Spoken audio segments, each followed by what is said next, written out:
Assalamualaikum warahmatullahi wabarakatuh. Saya Ren Azmi Shoki Putra dari kelas 12 MIPA 2. Di sini saya akan membacakan Biantara Sunda. Assalamualaikum warahmatullahi wabarakatuh.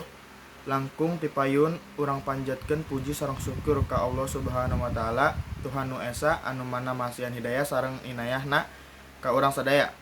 Janten urang sadaya tiasa kempel di acara ieu dina kaayaan sehat walafiat alhamdulillah. Para wargi sakalian anu dipikahormat ku simkuring, dina waktos ieu abdi nerangkeun tentang tema kebersihan nyaeta kumaha pentingna ngajaga diri dina hidup sehat jeung manfaat ngajaga kesehatan. Nu mana urang sadaya teh kedah atau wajib ngajaga lingkungan sekitar urang sareng awak yen urang sadaya tiasa ngajaga kesehatan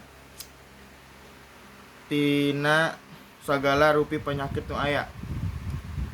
Kumargi kitu urang sadaya ge kedah ningkatkeun cara pola hidup nu sehat kanggo kapayunna hirup urang sakalian.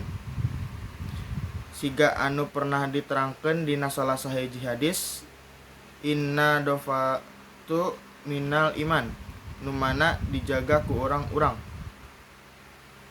Sebagai urang muslim anu taat anu gaduh kaimanan di jero hate, urang tangtu urang teh kudu bersih sareng suci.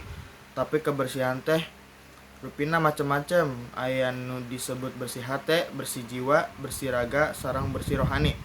Sebab ngan bersih raga tapi hatena teu bersih mah percuma. Matak mulai ayeuna hayu urang ngabersihan sagala rupina. Kecap sakitu abdi nerangkeun. Pihatur hatur nuhun. Wassalamualaikum warahmatullahi wabarakatuh.